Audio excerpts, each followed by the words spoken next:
17वा अवतार भगवान वेदव्यास, 18 आणि 19 भगवान श्रीकृष्ण आणि बलराम, 20 भगवान बलराम, 21 भगवान बुद्ध, 22 भगवान कल्की,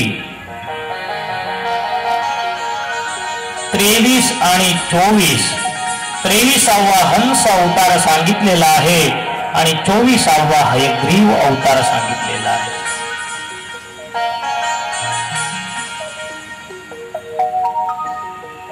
शौनकादिकांनी हात जोडले.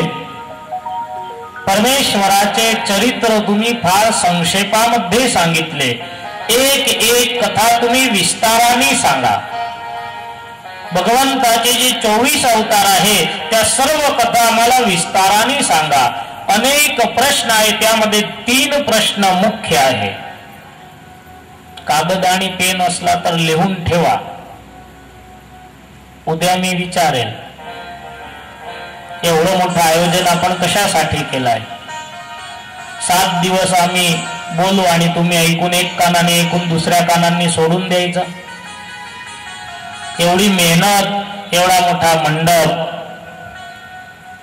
गरमीचे दिवस असल्यावर सुद्धा सर्वांना शीतलता प्राप्त व्हावी असा मंडप तयार केला. एवढी मेहनत कशासाठी केली? भागवताचे 2 शब्द आपल्या जीवनामध्ये उतरायला पाहिजे. काहीतरी आपल्या जीवनामध्ये परिवर्तन व्हायला पाहिजे. 3 प्रश्न मुख्य आहे. अनेक प्रश्नांमध्ये 3 शौनकादिकांचे प्रश्न मुख्य आहे. सुत सुत महाभागा वदनो वदतां वर कथां भागवतीं पुण्यां यदाह भगवान शुक. शौनकादिकांचा पहिला प्रश्न आहे, कस्मिन् युगे प्रवृत्तेयं स्थाने वाक्येन हेतुना कुत संचोदितः कृष्ण कृतवान सहिता मुने. या ग्रंथाची रचना कोणी केली आणि केव्हा केली हा पहिला प्रश्न. भागवताची रचना केव्हा झाली आणि कोणी केली, कशासाठी केली हा प्रथम प्रश्न, पहिला प्रश्न. दुसरा प्रश्न, भागवत ग्रंथ ब्रह्मज्ञानी आणि ब्रह्मद्रष्टा लोकांसाठी पण हा ग्रंथ फार कठीण आहे. तर या ग्रंथाचा प्रचार कोणी केला, याची प्रथम कथा कोणी केली, हा दुसरा प्रश्न होता. प्रथम कथा कोणी केली? आणि तिसरा प्रश्न, ससम्राट कस्य वा हेतो पांडुना मानवर्धन. परीक्षित राजा पांडवांचं मान वाढवणार होते, तर त्यांना ब्राह्मणाचा शाप कशामुळे झाला? अनशन व्रत घेऊन आणि गंगाच्या किनारी परीक्षित का बसले? हा तिसरा प्रश्न आहे. सूत पुराणीला आनंद झाला. शौनकादिकांना सांगितलं, धन्य आहे तुम्ही जे मला प्रश्न केलेले आहे त्या प्रश्नापासून मला असा आनंद झाला आहे की मला भागवत ग्रंथ तुम्हाला सांगण्याचा मौका मिळाला.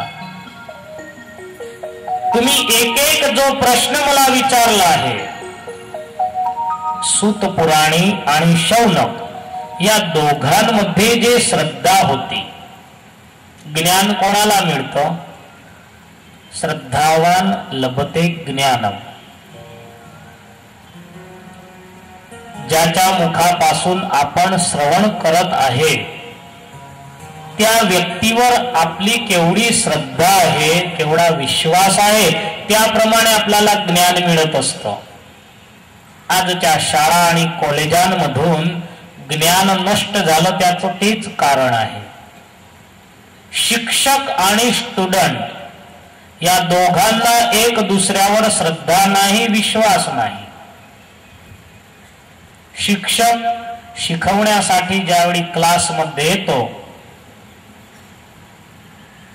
शिक्षकाचा ध्येय काय असतो? माफ करजा कोणी शिक्षक जर असले तर, शिक्षकाचा ध्येय असतो 30 दिवस झाले म्हणजे मला पगार मिळणार आहे. आणि आजच्या युगामध्ये तर माफ करा जर कोणी शिक्षक असले तर पण परीक्षामध्ये मार्क कोणाला जास्त येतात? कितीही हुशार विद्यार्थी असो पण ट्युशन जर नसलं तर त्याला मार्क कमी येते. एक दुसऱ्यावर विश्वास नाही, श्रद्धा नाही. म्हणून आजच्या शाळा आणि कॉलेज मधून आज आपण म्हणतो की विज्ञान पुढे गेलं, शिक्षण पुढे गेलं. विचार करून पहा की आपण पुढे गेलो की मागे आलो. 50 वर्षापूर्वीचे वडील 7वी पास झालेले आहे, त्यांना तुम्ही गणित करण्यासाठी सांगा, त्यांना कॅल्क्युलेटरची जरूर पडेल. आणि आजचा MBA झालेला मुलगा असला त्याला तुम्ही काही बेरीज करायची सांगा, गणित करायचं सांगा तर तो कॅल्क्युलेटर घेऊन बसेल. तर 7वी पास झालेल्याचं ज्ञान जास्त की MBA वाल्याचं ज्ञान जास्त? पूर्वीच्या जमान्यामध्ये एक वेळ गुरु शिष्याला सांगत होते, त्याला तो श्लोक याद राहत होता. आज आपण याद ठेवतो पण कॉम्प्युटरच्या चिप मध्ये सर्व स्टोअर करून ठेवतो. आज आपण आपली बुद्धी कॉम्प्युटरला आणि कॅल्क्युलेटरला विकत देऊन दिलेली आहे. विज्ञान पुढे गेलं की मागे गेलं? ज्याच्या जवळून आपल्याला ज्ञान मिळवायचं आहे, शौनकादिकांनी हात जोडून आणि सूत पुराणीला असं म्हटलं की या प्रश्नांचे उत्तर देण्यासाठी तुम्ही कसे आहात? अज्ञानध्वंस विध्वंस सूर्य कोटी समप्रभ. आमचं अज्ञान दूर करण्यासाठी एक सूर्य नाही, करोडो सूर्यासारखे तुम्ही तेजस्वी आहात. एकलव्याला श्रद्धा होती, मातीच्या पुतळ्यामधून अर्जुनला परास्त करेल अशी धनुर्विद्या त्यांनी प्राप्त केली. प्रत्यक्ष गुरु त्याला शिकवायला आले नव्हते. श्रद्धावान लभते ज्ञानम. ज्याच्या जवळून आपल्याला ज्ञान मिळवायचं आहे त्याच्यावर श्रद्धा कशी असावी, सूत आणि शौनकादिकांची कथा आपल्याला दाखवते. तुमचं ज्ञान, आमचं ज्ञान दूर करण्यासाठी करोडो सूर्यासारखे तुम्ही आहात. सूत पुराणी म्हणतात की हे शौनकादिक, तुमचा प्रथम प्रश्न आहे भागवताची रचना कोणी केली आणि केव्हा केली, कशासाठी केली? प्रथम प्रश्नाचं उत्तर मी तुम्हाला देतो. सूत पुराणी म्हणतात द्वापरे समनु प्राप्ते तृतीये युगपर्यये जातः पराशराद योगी वासव्याम कलयो हरे. प्रथम प्रश्नाचं उत्तर देताना सूत पुराणी म्हणतात द्वापर आणि कली या दोघ युगांच्या संधीमध्ये पराशर ऋषी आणि माता सत्यवती या दोघांपासून व्यास नारायणजीचा जन्म झाला. कृष्ण द्वीप मध्ये त्यांचा जन्म झाला म्हणून एक नाव त्यांचं कृष्ण द्वैपायन ठेवलं. बद्रिकाश्रम मध्ये राहून बोराच्या झाडाखाली बसून तप केलं. बोराच्या झाडाखाली बसून त्याच झाडाचे बोर खाऊन तप केलं म्हणून एक नाव त्यांचं बादरायण पडलं. एक नाव कृष्ण द्वैपायन, दुसरं नाव बादरायण. तिसरं नाव पराशर ऋषी पासून त्यांची उत्पत्ती, हे तिसरं नाव पाराशर्य पडलं.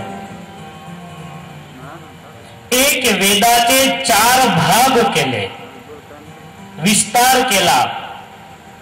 वेदाचा विस्तार, व्यास म्हणजे विस्तार, वेदाचा विस्तार केला म्हणून एक त्यांचं नाव वेदव्यास पडलं. व्यास म्हणजे विस्तार, समास.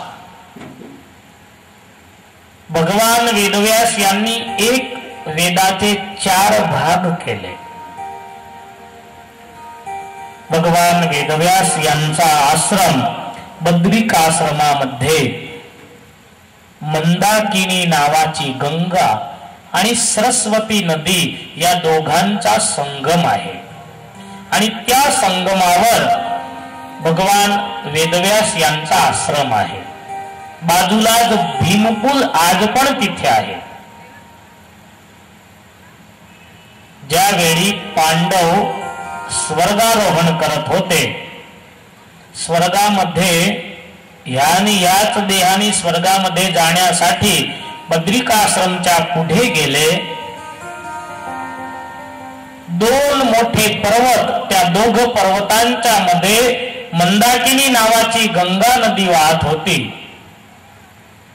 पांडवांनी विचार केला, समोरच्या पर्वतावर जाण्यासाठी खाली उतरावं लागेल. सर्वांनी भीमाकडे पाहिलं. भीमाने एक मोठा दगड उचलला आणि 2 पहाडांच्या मध्ये ठेवला, पूल बनवला. त्याचं नाव ठेवलं भीमपूल. आज पण तो पूल आहे, एकच दगड ठेवलेला आहे. आज पण लोक त्याहून जाऊ शकतात. भीमपुलाच्या जवळ भगवान वेदव्यास यांचा आश्रम आहे. त्या आश्रमामध्ये बसून प्रश्न होता, कुठे, केव्हा आणि कोणी याची रचना केली. तर कली आणि द्वापरची संधी होती. बद्रिकाश्रमाच्या थोडेच उंच जागेवर भगवान वेदव्यासजी यांचा आश्रम आहे. त्या आश्रमामध्ये बसून एक वेदाचे 4 भाग केले, 17 पुराणांची रचना केली. जे वेद 4 वेद होते ते एक ऋषीला दिले. त्यामध्ये तत्रक वेद धर पहिलं सामबर जैमिनी कवी, वैशंपायन एवैको निष्णातो यजुषामुख. ऋग्वेद पहिल ऋषीला दिला, सामवेद जैमिनी ऋषीला दिला, यजुर्वेद वैशंपायन ऋषीला दिला, अथर्ववेद अंगिरा ऋषीला दिला. सूत पुराणे म्हणतात की 17 जे पुराण होते, माझे जे पिता होते उग्रश्रवा त्यांना दिले. एवढी रचना भगवान वेदव्यास यांनी केली, तरी सुद्धा त्यांच्या मनामध्ये संतोष झाला नाही, मनामध्ये शांती झाली नाही. हृदयामध्ये अशांती झाली. विचार करू लागले, शांती कुठे मिळेल. उदास झाले. आश्रमामध्ये बसून उदासीनता होती. भगवंतांनी नारदजीला संकेत केला, संतांचं मिलन केव्हा होत असतं. भगवान वेदव्यास उदासीनतामध्ये संतांच्या शोधसाठी गेले नाही. समोरून नारदजी आले. प्रथम स्कंदाच्या अंतिम अध्यायांमध्ये सुखदेवजी महाराज आणि परीक्षित राजाची कथा येईल. परीक्षित गंगाच्या किनारी बसलेला आहे, सुखदेवजीला शोधण्यासाठी गेलेला नाही. सुखदेवजी महाराज परीक्षितची शोध करत करत गंगाच्या किनारी आले. संत आणि सर्जनहार, सर्जनहार म्हणजे भगवान. संत आणि सर्जनहार या दोघांचं मिलन केव्हा होतं. दोघं काही बाजारामध्ये विकत मिळत नाही. दोघांची प्राप्ती जर करायची असली, दोघांचं मिलन जर करायचं असलं तर खुद आपल्याला संत बनावं लागतं. आपण जर स्वयं संत झालो तर आपोआप संत आपल्या घरी येत असतात. आणि संत होण्यासाठी कपडे चेंज करण्याची जरूर नसते, घर चेंज करण्याची जरूर नसते, गाव शहर चेंज करण्याची जरूर नसते.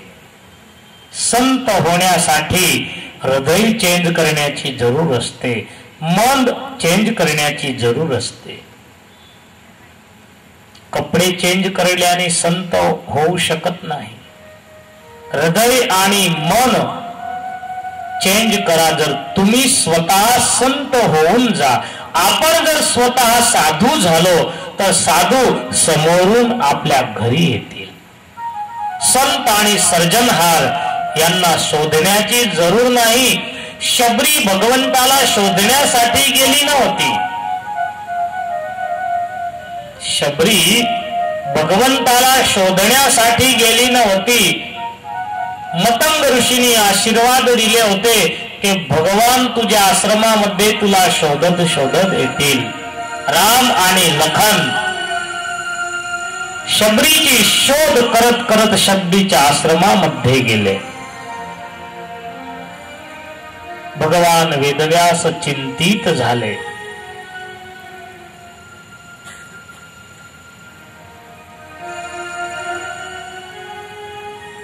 नारदजी तिथे आले. नारदजींनी प्रश्न केला की तुम्ही एवढे चिंतातुर का आहात? वेदव्यास यांनी सांगितलं की तुमचं अनुमान खरं आहे, मला चिंता आहे. नारदजी म्हणतात, अरे तुम्ही तर साधू आहात, संत आहात, संतांना कशाची चिंता, साधूला कशाची चिंता? भगवान वेदव्यास म्हणतात, मी जगत कल्याणासाठी एक वेदाचे 4 भाग केले, 17 पुराणांची रचना केली, तरी मला असं वाटत आहे की या जगतचं कल्याण होणार नाही. मला माझी चिंता नाही, मला जगतची चिंता आहे, मला समाजाची चिंता आहे. सर्वांचं कल्याण कशाने होईल? नारदजी म्हणतात की प्रभू, तुम्ही जे सर्व केलेलं आहे ते कष्ट साध्य आहे. आता थोड्याच समयामध्ये भयानक कलियुग येणार आहे आणि कलियुगामध्ये एकतर मनुष्याची आयुष्य कमी असेल, कमी आयुष्यामध्ये भयानक समय, आयुष्य कमी, आळस, प्रमाद, मोह, ममता यामध्ये फसलेला जीवात्मा ब्रह्मसूत्र, योगसूत्र, धर्माच्या व्याख्याला समजू शकणार नाही. वर्णाश्रम धर्माला तो समजू शकणार नाही. वेद, पुराण, उपनिषद आजचा कलियुगचा मानवी त्याच्या अर्थाला समजू शकत नाही. म्हणून कलियुगामध्ये वेद, पुराण, उपनिषद कष्ट साध्य आहे. समोर कलियुग येणार आहे. अल्प समयामध्ये, थोड्याच समयामध्ये भगवंताची प्राप्ती होईल असा उपाय तुम्ही कलियुगासाठी दाखवा. जास्त समय कलियुगाच्या मनुष्याजवळ नाही. आपण कोणालाही विचारा, तू मंदिरात येतो का? पण तो माझ्याजवळ टाइम नाही. सकाळी पूजा करतो का? माझ्याजवळ समय नाही. भगवंताचं दर्शन करतो का? तर माझ्याजवळ समय नाही. सर्वांचा एकच जबाब असतो की माझ्याजवळ समय नाही, नो टाइम. भगवंतांनी आपल्याला किती टाइम दिला आहे? 24 तास दिलेले आहे. ईश्वराने आपल्याला 24 तास दिले. 24 तासामध्ये सरकारी नियम प्रमाणे 8 तास नोकरीचे काढा, धंद्याचे काढा, व्यापाराचे काढा की शेतीचे काढा. 24 मधून 8 गेले, किती राहिले? 16. शास्त्रांच्या नियमाप्रमाणे 6 तास झोपचे सांगितलेले आहे. 6च्या बदले आपण 8 तास काढा. 8 तास धंद्या नोकरी व्यापारचे काढा, 8 तास झोपेचे काढा. 24 मधून 8 गेले 16 आणि 16 मधून 8 गेले, किती राहिले? 8 तास. 8 तासामधून सकाळी 1 तास आणि संध्याकाळी 1 तास. भोजनामध्ये 1 तास तर लागत नाही, पण सदा संबंधी सोबत आनंद विनोद किल्लास करण्यासाठी 1 तास तुम्ही काढा. 8 मधून 2 गेले, 6 तास राहिले. 6 मधून 2 तास टीव्ही पाहण्यामध्ये काढा, सिरियल साठी काढा, किती राहिले? 4 तास. 2 तास गप्पा गोष्टी पंचायत मध्ये काढा, किती राहिले?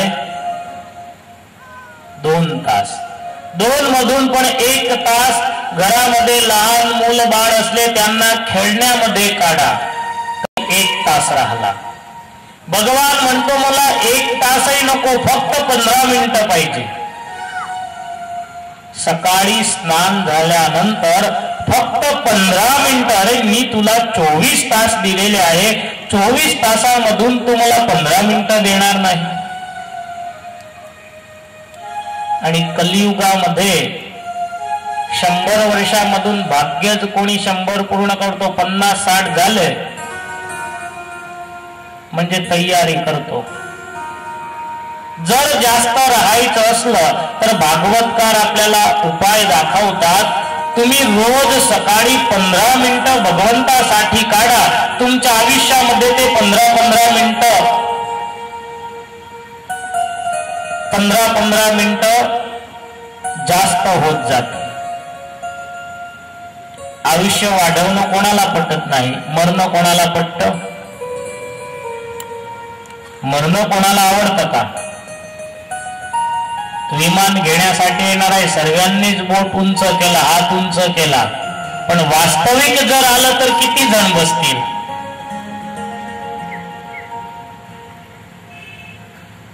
आपण बोलतो की हे प्रभू मला घेऊन जा, हे भगवान मला घेऊन जा, पण भगवान जर घेण्यासाठी आला तर कोणी तयार होत?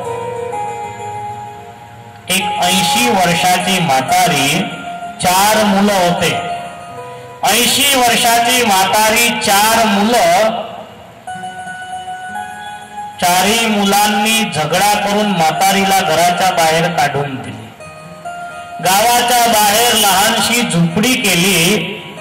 खेडं गाव होतं. गावामधून गाई म्हशी बाहेर जायच्या चरायला.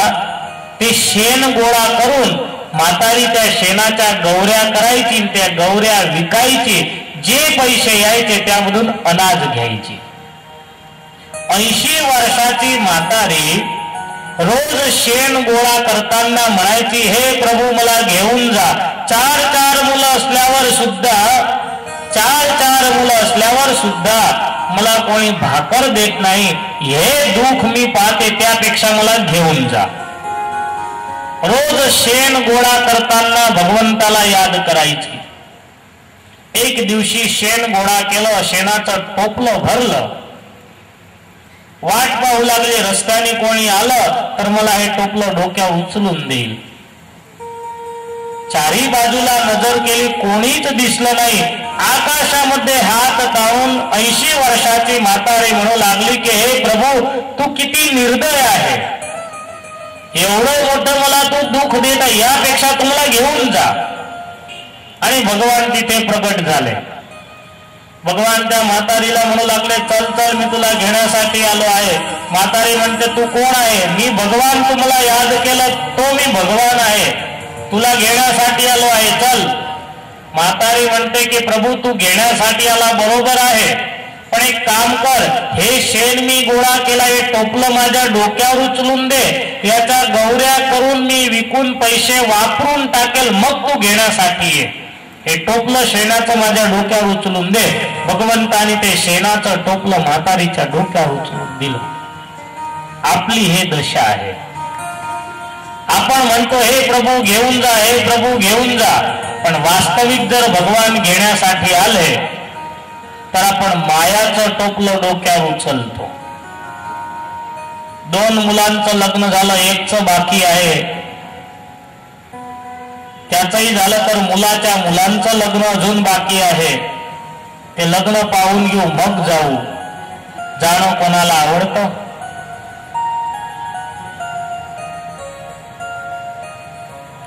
बोलणं सोपं आहे, पण वास्तविक मृत्यू जर समोर आलं. नारदजी भगवान वेदव्यासला समजवत होते की थोड्या समयामध्ये कलियुगाचा प्रारंभ होणार आहे. एक तर कलियुगामध्ये आयुष्य लहान असेल, आळस प्रमाद, त्यामध्ये ब्रह्मसूत्र वेद उपनिषद याच्या अर्थाला मनुष्य समजू शकणार नाही. अल्प समयामध्ये भगवंताची प्राप्ती होईल असं काही साधन तुम्ही दाखवा. नारदजी म्हणतात दुसऱ्या सर्व गोष्टी जाऊ द्या, माझाच इतिहास मी तुम्हाला सांगतो. भगवान वेदव्यासला नारदजी म्हणतात माझाच इतिहास मी तुम्हाला सांगतो. पूर्वजन्मामध्ये अहम पुरातीत भवम भवे मुने दास्यास्तु कश्चाश्च नवेदवादिनाम. पूर्व जन्मामध्ये मी एक दासी पुत्र होता. 5-6 वर्षाचं माझं वय, पिताचं मृत्यू झालं. माझी आई एक पवित्र ब्राह्मणाच्या घरी काम करत होती. ब्राह्मण खूप पवित्र होते. 4 महिने त्या ब्राह्मणाच्या इथे साधू पुरुष राहत होते. चातुर्मास, ज्याला आपण चातुर्मास म्हणतो, चातुर्मास मध्ये 4 महिन्यापर्यंत साधू संत तिथे राहायचे, भगवंताची कथा करायचे. 6-7 वर्षाचा मी होतो. माझी आई ब्राह्मणाच्या घरकामामध्ये लागायचे, साधू कथा करायचे, तिथे मी जाऊन आणि बसायचो. संत कथा अशी करत होते. 7 वर्षाचा मी होता. मला ज्या भाषेमध्ये समजेल, मला ज्या भाषेमध्ये समजेल त्या भाषेमध्ये माझ्यासाठीच कथा ते करत होते असं मला वाटत होतं. दुसरे अनेक लोक बसत होते, पण संतांना आनंद तो होता की 7 वर्षाचं बाळक आणि त्याला किती यामध्ये गोडी आहे.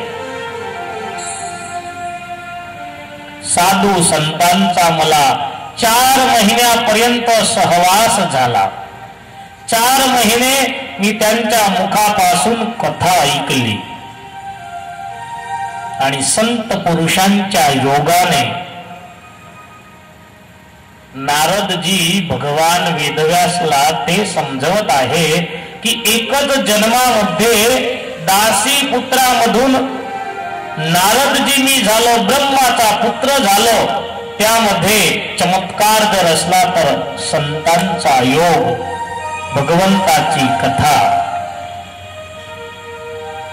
म्हणून भगवान नारायण यांनी पण साधू पुरुषांचा, संतांचा महिमा सांगितलेला आहे.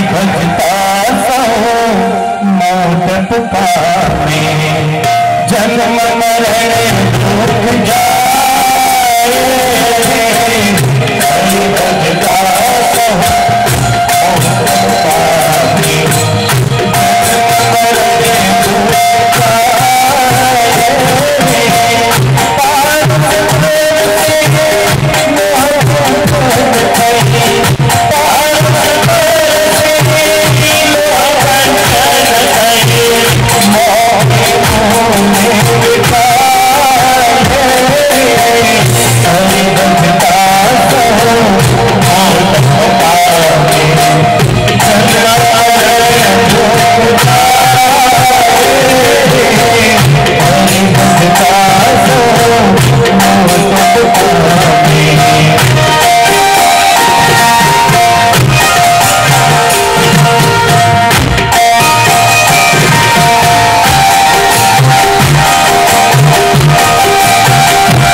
नारदजी भगवान वेदव्यास यांना स्वतःच्या पूर्वजन्माची कथा 4 महिन्यापर्यंत संतांच्या मुखापासून मी कथा ऐकली. शेवटी संतांनी मला एक मंत्र दिला.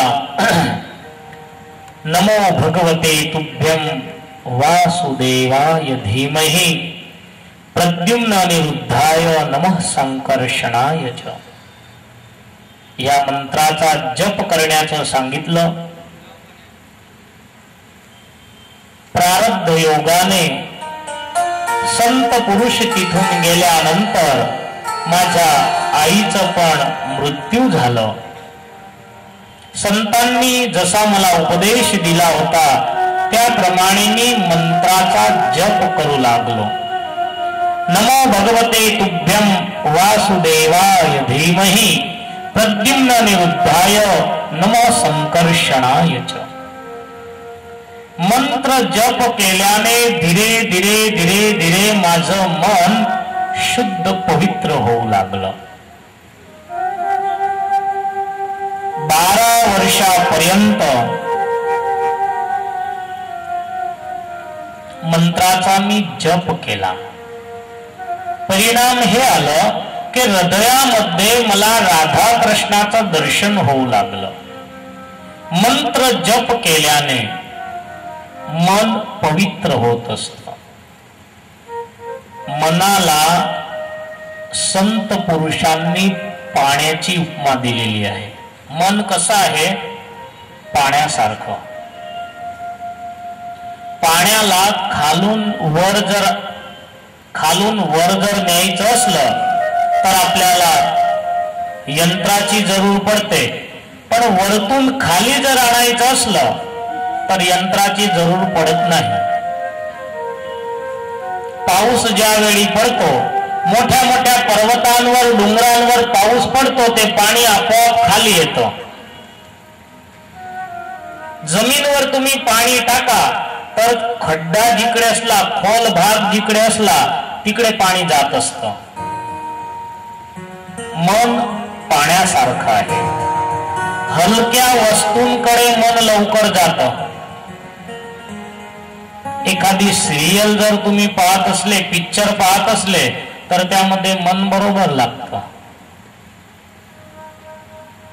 3 तास अंधाऱ्यामध्ये बसतात, पण 3 तासामध्ये घड्याळाकडे नजर जाते.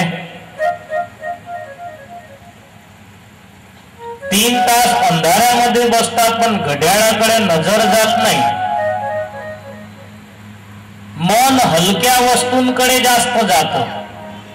भगवंताची कथा, भगवंताकडे जर मनाला घेऊन जायचं असलं तर ज्याप्रमाणे पाण्याला वर चढवण्यासाठी यंत्राची जरूर आहे, त्याप्रमाणे मनाला वर गायत्री मंत्राच्या 25 माळा मी रोज करतो.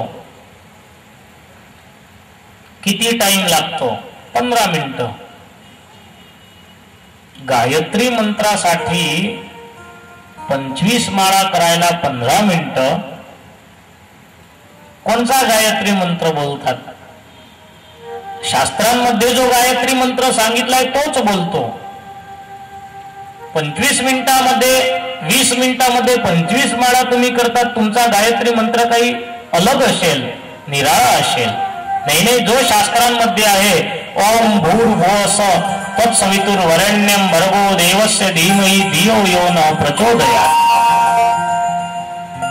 तोच गायत्री मंत्र मी बोलतो. ओम भूर्भुवः तत्सवितुर्वरेण्यं भर्गो देवस्य धीमहि धियो यो नः प्रचोदयात्. हा मंत्र, या मंत्राची माळा तुम्ही 1 माळा घरी बसून करा. 1 माळासाठी 25 ते 30 मिनिटं लागतील. तर 20 मिनिटात 25 माळा कशा होतील? मंत्र जप करणं ते महत्वाचं आहे. गणतरी करणं ते महत्वाचं नाही. मंत्र जप केल्याने मन पवित्र होत असतं.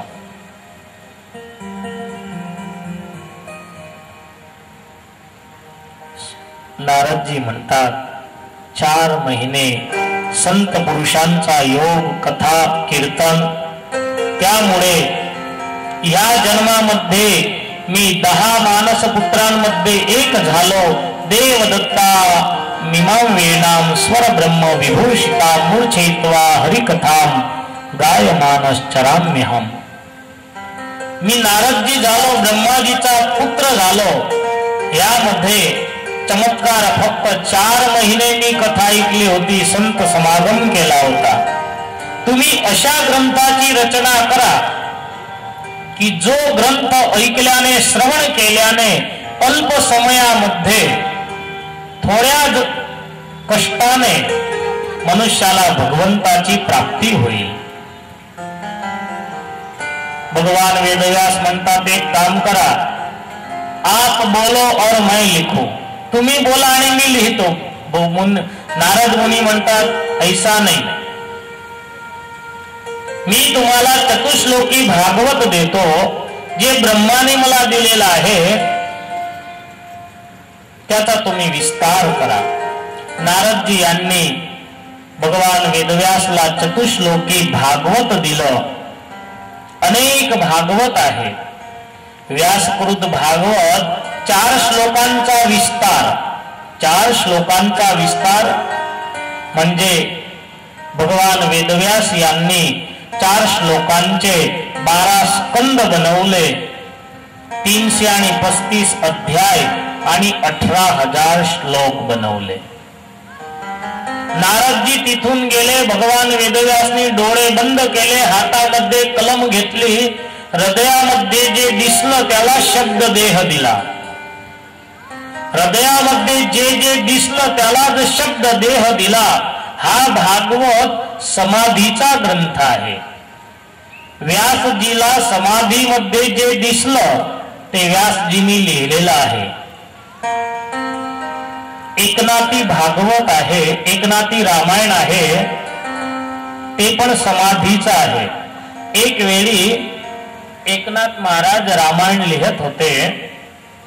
रामायण लिहिता लिहिता एकनाथ महाराजांनी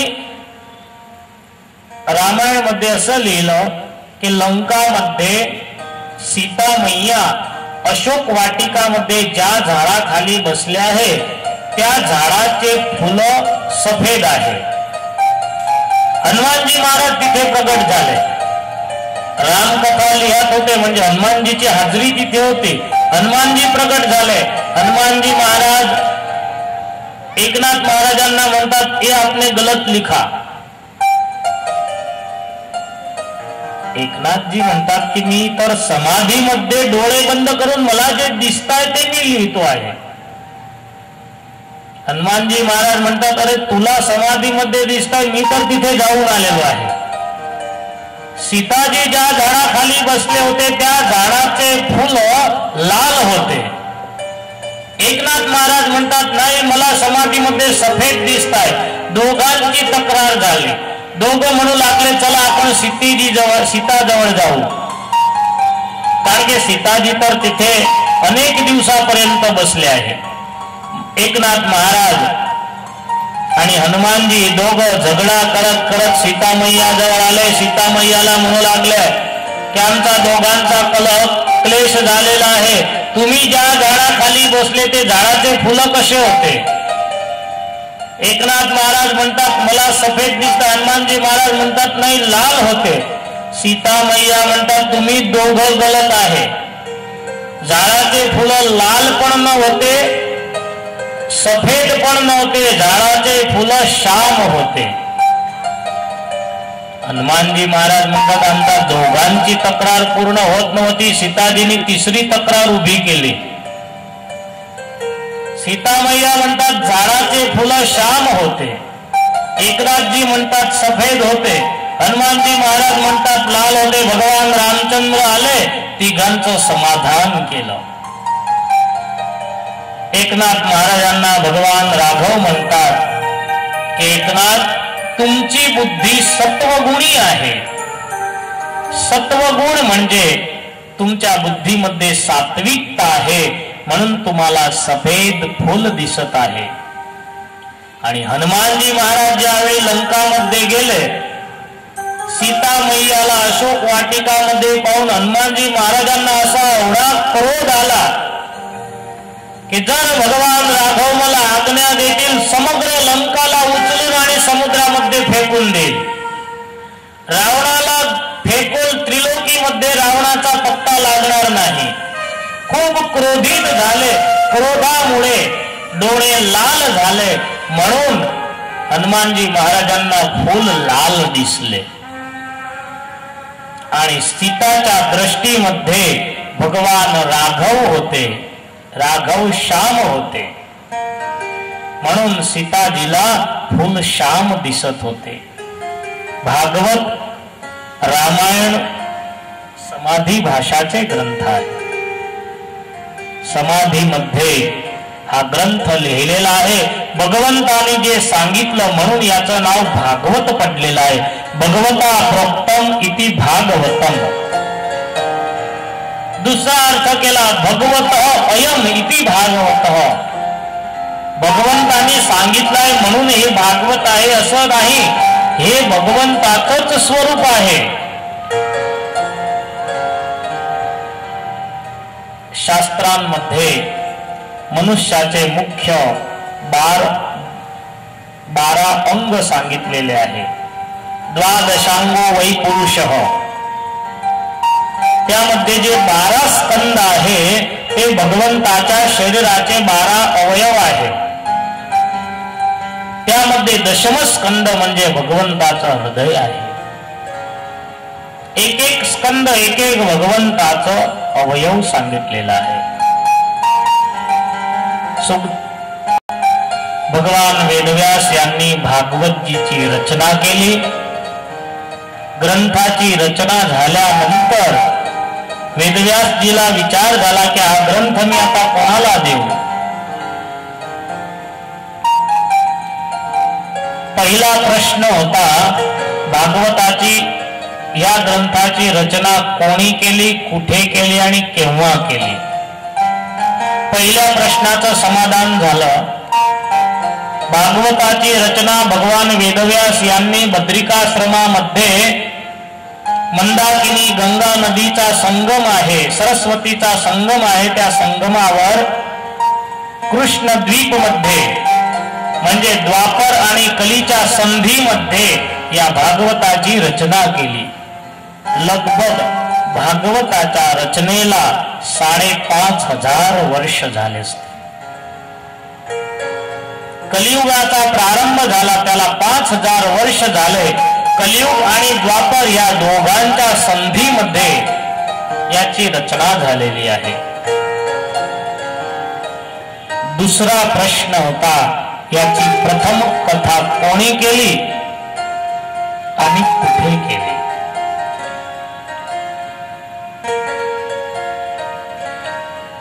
भक्तांनो, समय आपला पूर्ण होत आहे, पण बाहेर गर्मीमध्ये जाऊ त्यापेक्षा इथे खूप थंडक लागत आहे. आयोजकांनी सुंदर आपल्यासाठी व्यवस्था केली आहे. टाइम झाला म्हणजे जागेवर पाणी मिळून जातं. मंडपाच्या बाहेर जा, रोडावर उभे राहू शकणार नाही. संक्षेपामध्ये दुसऱ्या प्रश्नाचं उत्तर आपण पाहू. जास्त जर लांबवली कथा तर परत उद्या कथा करायची आहे. शेवटचा दिवस असता तर हरकत नसती. सर्व भक्तांना माझी विनंती आहे की रोज 12 वाजता मंडपामध्ये हजर होऊन जायचं. 12 वाजता आपल्या कथेचा प्रारंभ होऊन जाईल आणि असाही काही थाक लागत नाही. अर्धा तास आपल्याला मध्ये ब्रेक मिळतो. ग्रंथ फार मधुर आहे. एक एक कथा तुम्ही जेवढे लवकर येसाल तेवढी कथा जास्त श्रवण करण्याचा लाभ आपल्याला मिळेल. दुसरा प्रश्न होता प्रचार कोणी केला आदी कथा, प्रथम कथा कोणी केली? भागवतजीची रचना झाल्यानंतर भगवान वेदव्यासला चिंता झाली की हा ग्रंथ मी कोणाला देऊ. वृद्धावस्थामध्ये इच्छा झाली की मला जर पुत्र झाला तर माझ्याच पुत्राला, माझ्याच मुलाला हा भागवत ग्रंथ मी देईल. वृद्धावस्था होती, अरुण देवीला गर्भ राहिला. 9 मास व्यतीत झाले, 1 वर्ष झालं, 2 वर्ष झाले, 3 वर्ष झाले. भगवान वेदव्यास अरुण देवी जवळ येऊन आणि म्हणू लागले की बेटे तू बाहेर निकल. उदरामधून जवाब यायचा की नाही पिताजी मैं बाहर नहीं आऊंगा. जर मी बाहेर आलो तर मायाचा पाश मला लागेल. एक नंतर एक वर्ष व्यतीत होता होता 12 वर्ष व्यतीत होऊन गेले. वेदव्यास येऊन आणि गर्भामध्ये राहिलेला स्वतःचा जो पुत्र त्याला सांगू लागले की तू बाहेर निघ, तुला माया लागू शकणार नाही. शर्यत केली की बाहेर निघताच मी घराचा त्याग करून निघून जाईल. भगवान वेदव्यास म्हणतात काही हरकत नाही, पण तुझ्या आईला आता पीडा होत आहे, तू बाहेर निघ. सुखदेवजी महाराज माताच्या उदरामधून बाहेर आले. जन्मताच 16 वर्षाचा मुलगा जेवढा असतो तेवढं शरीर सुखदेवजी महाराजांचं झालं. जन्मताच आश्रमाचा त्याग करून आणि सुखदेवजी महाराज धावू लागले, पडू लागले. भगवान वेदव्यास त्यांच्या मागे धावू लागले. यम प्रव्रजंत ममुपैत मुपैत प्रत्यम, हे पुत्र तू वापस घरी चल, घरी चल. झाडांमध्ये येऊन सुखदेवजी महाराजांनी जबाब दिला. सर्व झाड वेदव्यासला म्हणू लागले की प्रभू आमचं फळ आम्ही समाजाला देतो, आमचं फळ आम्ही समाजाला देतो, तुमचं पण पुत्ररूपी फळ तुम्ही समाजाला द्या. त्याग कशाला म्हटलेला आहे? घरामध्ये पंखा खराब झाला आणि मंदिरामध्ये ठेवून या, त्याला दान म्हटलं जात नाही. टेबल के खुर्ची तुटून गेली, आपल्याला घरामध्ये अशी अडचण रूप होत असली आपण म्हणतो चला मंदिरात ठेवून येऊ. त्याग कशाला म्हटलेला आहे? अति आपल्याला जे प्रिय वस्तू असली त्या वस्तूला सोडणं त्याला त्याग म्हटलेला आहे. तिरुपती बालाजी तुम्ही गेले असाल. तिरुपती बालाजीला लोक डोक्यावरचे केश उतरवून टाकतात. तिथे जेवढा का महिमा आहे दुसऱ्या तीर्थांमध्ये नाही. आणि तिरुपतीला सर्व लोक डोक्यांचे केश उतरवतात. पुरुष उतरवतात असं नाही, स्त्रिया पण तिथे. दक्षिण भारताच्या 9 युवान स्त्रिया लग्न करून तिथे येतात आणि दोघं दंपती, युवक आणि युवती डोक्यावरचे केश तिथे उतारतात. तिथे काय एवढा महिमा आहे? 9 युवान दंपती, स्त्री आणि पुरुष दोघं डोक्यावरचे केश उतारतात. तिथे जाऊन आणि विचारा, माहिती पडेल. भगवान तिरुपतीचं दर्शन केल्यानंतर भगवान तिरुपतीची मूर्ती एवढी सुंदर आहे. 9 दंपती विचार करतात की हे प्रभू आज काहीतरी तुला अर्पण करायचं आहे, काहीतरी तुला द्यायचं आहे. देऊन देऊन तुला काय देऊ? पैसे के संपत्ती तुझ्याजवळ काही कमी नाही. मला अति प्रिय माझी सुंदरता आहे आणि स्त्रियांची सुंदरता डोक्यावरच्या केशांमध्ये असते. माझी सुंदरता मी तुला अर्पण करते. अति प्रिय वस्तू जी असली ते अर्पण करणं त्याला त्याग म्हटलेला आहे. डोक्यावरचे केश भगवंताला अर्पण करतात. आज सर्व वृक्ष, झाड भगवान वेदव्यासला म्हणतात, आम्ही आमचं पुत्ररूपी फळ समाजाला देतो. अरे लोक हातामध्ये दगड घेऊन आम्हाला मारतात, समोर आम्ही त्यांना सुंदर फळ देतो. तुमचं पुत्ररूपी फळ समाजाला तुम्ही द्या. भगवान वेदव्यास तिथून परत फिरले. भगवान वेदव्यासने विचार केला, एक दिवस असा येईल सुखदेवजी महाराज समोरून मला येऊन आणि म्हणतील की भागवत ग्रंथ मला द्या. सुखदेवजी महाराजांनी एक युक्ती केली. लहान बाळक अंगणामध्ये खेळत असलं, दुपारची वेळ होते, आई त्याला बोलवते की बेटा चल चल टाइम झालाय, जेवण करून घे. पण खेळण्यामध्ये एवढा तो व्यस्त असतो, येत नाही. आई उठून जाते, त्याचा हात पकडते, जबरदस्तीने त्याच्या तोंडामध्ये शिरा ठेवते. शिरा ठेवला म्हणजे शिरा त्याला गोड लागला, तो आपोआप घरामध्ये येतो. वेदव्यासने विचार केला की माझ्या मुलाला परत मला बोलवायचं आहे. ज्याप्रमाणे आई मुलाच्या तोंडामध्ये शिरा ठेवते, पेढा ठेवते, त्याप्रमाणे या भागवतचे जे 18,000 मंत्र आहे, एखाद मंत्र जर सुखदेवजीच्या मुखापर्यंत कानापर्यंत गेला तर सुखदेवजी आपोआप येतील. स्वतःच्या शिष्यांना 2 मंत्र शिकवले, सांगितले अर्धाच मंत्र बोलायचा. कोणी जर तुम्हाला म्हणेल पूर्ण करा तरच पूर्ण करायचा. 2 मंत्र शिकवले, बरहा पीडम नटवर वपू कर्णयौ कर्णिकारम बिभ्रद्वास कनक कपिशम वैजयंतीं च माला. अर्धा मंत्र झाला. दुसरा अर्धा मंत्र शिकवला, अहो बकीयम स्तनकाल कूटम जिघांसया पाय दप्य साध्वी. हे 2 मंत्र अर्धे अर्धे शिकवले. कोणी तुम्हाला म्हणेल पूर्ण करा तरच पूर्ण करायचा. एक दिवशी भगवान वेदव्यास यांचे शिष्य समीद काष्ट घेत घेत गंधमादन पर्वतावर आले, जिथे सुखदेवजी महाराज ध्यानस्थ बसले होते. सुखदेवजी महाराज डोळे बंद करून बसले होते. त्यांच्या जवळ जाऊन आणि हे सर्व विद्यार्थी श्लोक बोलू लागले, मंत्र बोलू लागले. बरहा पीडम नटवर वपू कर्णयो कर्णिकारम बिभ्रद्वास कनक कपिशम वैजयंतीं च मालाम. अर्धा मंत्र बोलून आणि बंद होऊन गेला. सुखदेवजी महाराजांनी डोळे उघडले. समोर पाहतात तर अनेक लहान लहान ब्राह्मण बटुबे होते.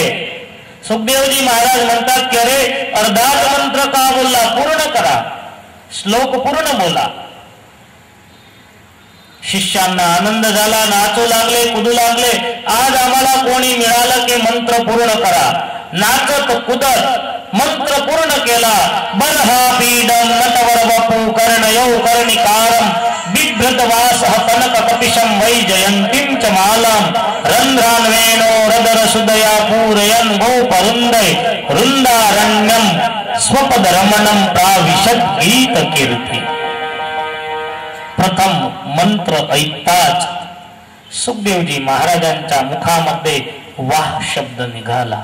ओ भगवंताचं स्वरूप किती सुंदर आहे. या मंत्रामध्ये भगवंताच्या स्वरूपाचं वर्णन केलेलं आहे.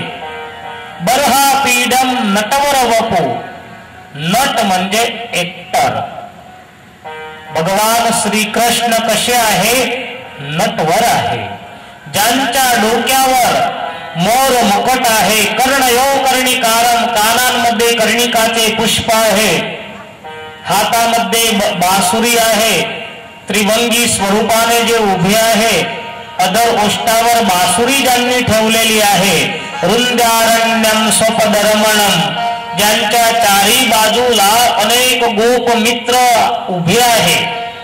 बासुरीचा नाद जे करत आहे, भगवंताच्या सुंदर स्वरूपाचं वर्णन ऐकून सुखदेवजी महाराजांच्या मुखामध्ये वाह शब्द निघाला. दुसरा एक शिष्य होता, त्याला सांगितलं तुला मंत्र येत असला तर तू बोल. दुसरा शिष्य होता, तो बोलू लागला, अहो बकीयम स्तनकालकूटम जिघांसया पाय यदप्य साध्वी लेभे गतिम धातृचिताम ततोन्यम कम वा दयालुम शरणम व्रजे. दुसरा श्लोक ऐकताच सुखदेवजी महाराजांच्या मुखामध्ये हा शब्द निघाला.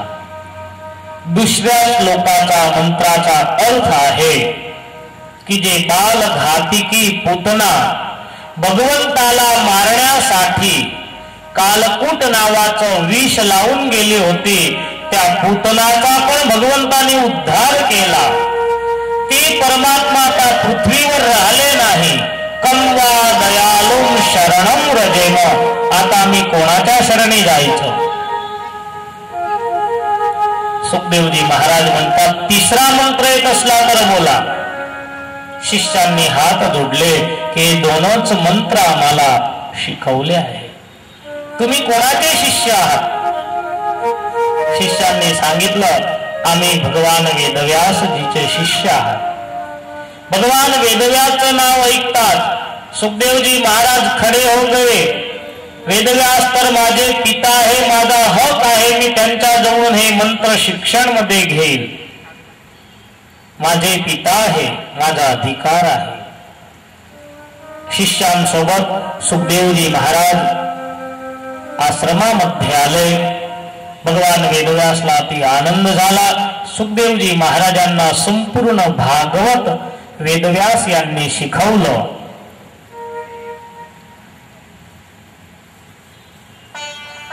तेच भागवत घेऊन आणि सुखदेवजी महाराज गंगाच्या किनारी आले आणि प्रथम कथा गंगाच्या किनारी भगवान वेदव्यास भगवान सुखदेवजी महाराज यांनी केली. वेदव्यास यांची आज्ञा होती की बेटे याचा तू प्रचार कर.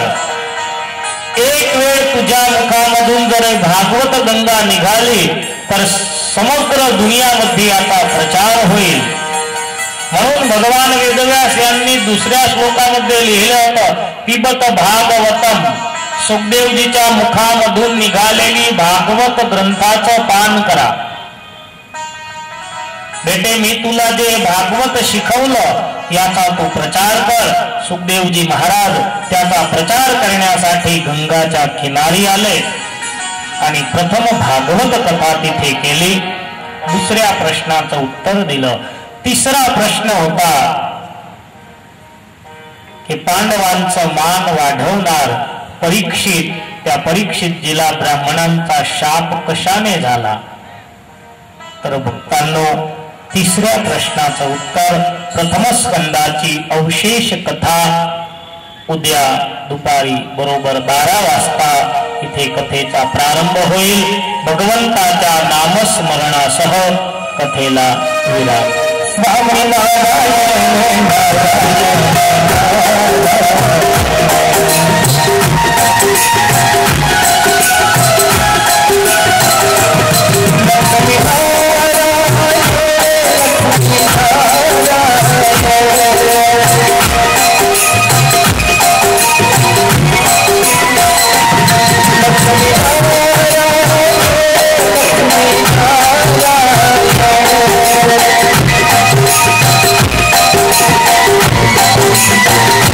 Swami Narayana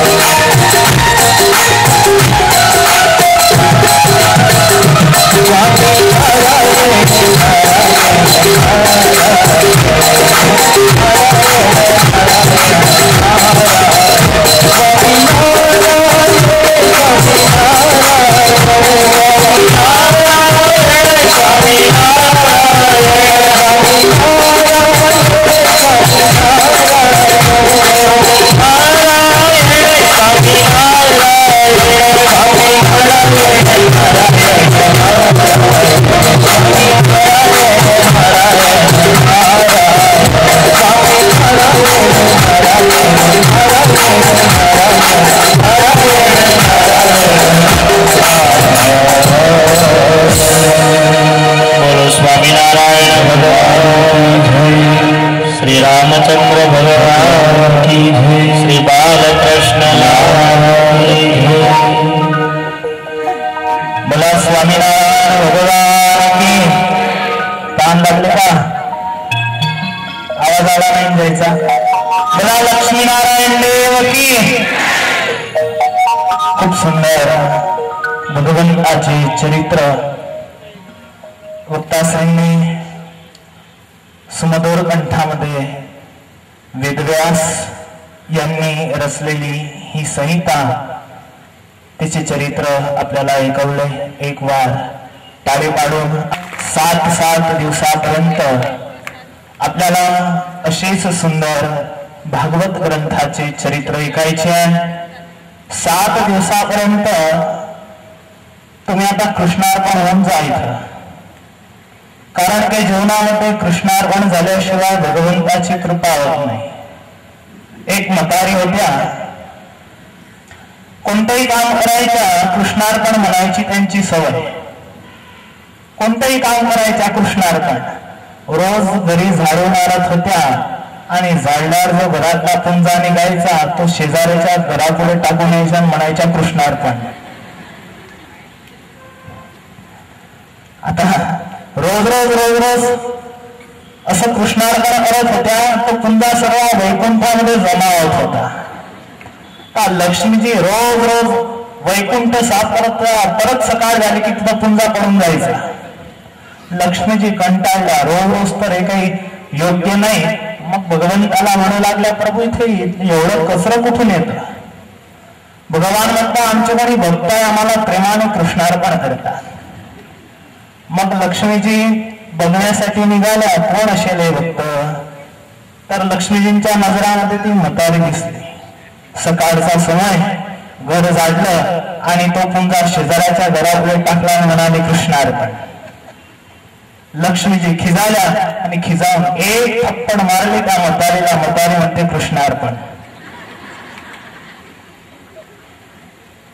आता लक्ष्मीजी तिथून निघून गेल्या, वैकुंठामध्ये आल्या। भगवान गालावर हात ठेवून बसलेले होते। भगवंताला म्हणतात, प्रभू तुम्ही काय गाल धरून बसलेले आहे? भगवान म्हणतात, आमच्या भक्ताला कोणी मारली थप्पड, त्या भक्ताने आम्हाला कृष्णार्पण केली, ती आम्हाला मिळाली। बघा भगवान असे आहे, भगवंताला काही पण अर्पण करा, भगवान ते अंगीकार करीत असतात। पण ज्यापर्यंत कृष्णार्पण भूमिका भावना आपल्यामध्ये होत नाही, त्यापर्यंत भगवंतापर्यंत ते पोहोचत नाही। 7 दिवसापर्यंत आपल्याला हे सत्कार्य पुढे दखवायचं।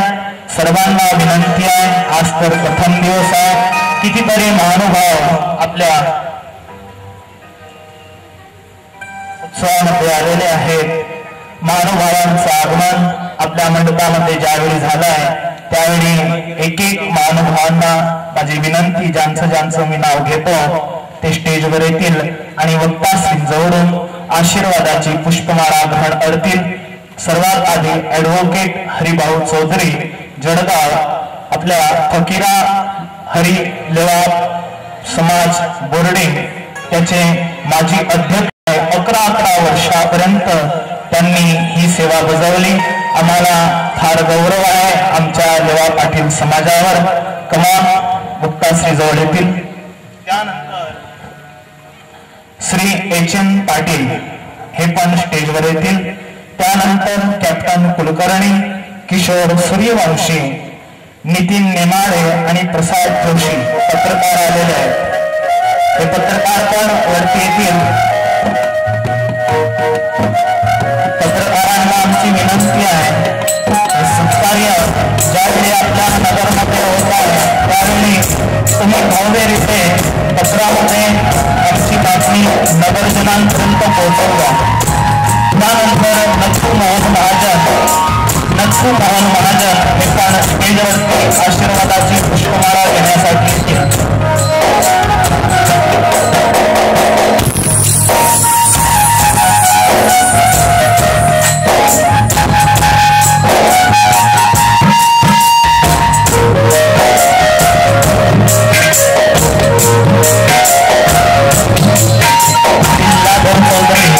लीलाधर चौधरी हे घेऊन आशीर्वादाची पुष्पमाळा अर्पित मनावर सोडली.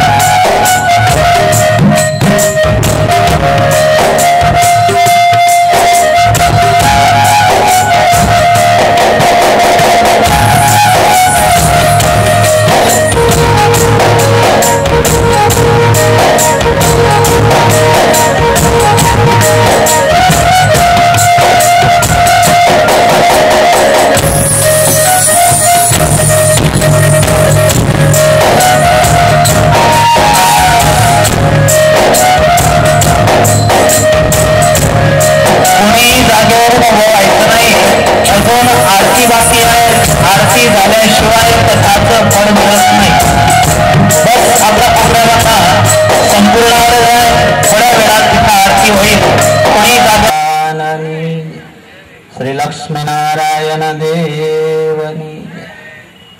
इष्टदेव भगवान स्वामीनारायण व्यासासने विराजमान वक्ता महोदय शास्त्री स्वामी पुरुषोत्तम प्रकाश दास जी एवं शास्त्री स्वामी सरजुदास जी, महोत्सवना अध्यक्ष स्थाने विराजमान सद्गुरु स्वामी गोविंद प्रसाद दास जी, संहिता पाठनी अंदर विराजमान सद्गुरु शास्त्री स्वामी चंद्रप्रकाश दास जी, शास्त्री स्वामी राम स्वरूप दास जी, पुराणी स्वामी लक्ष्मी प्रसाद दास जी અને स्वामी केशव जीवनदास जी અને સર્વે વાલા ભક્તજનો, આજે જળગામના આંગણે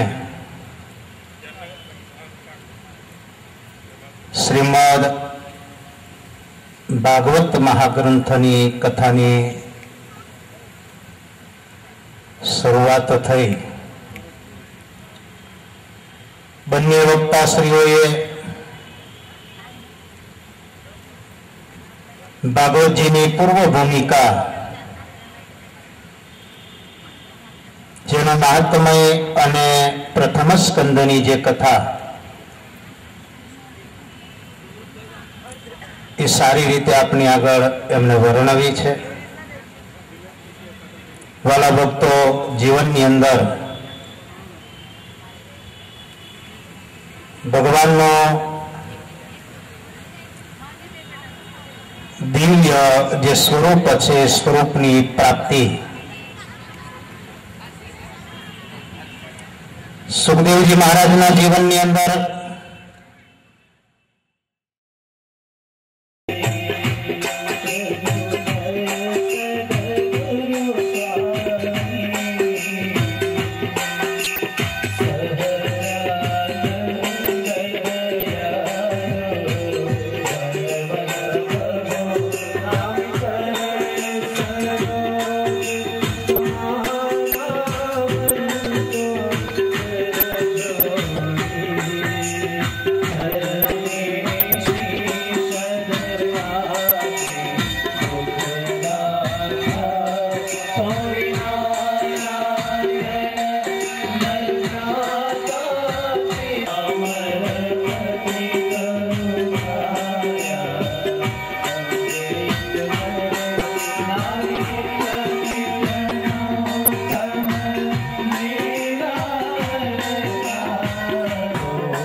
सहजानंद साई महाराज की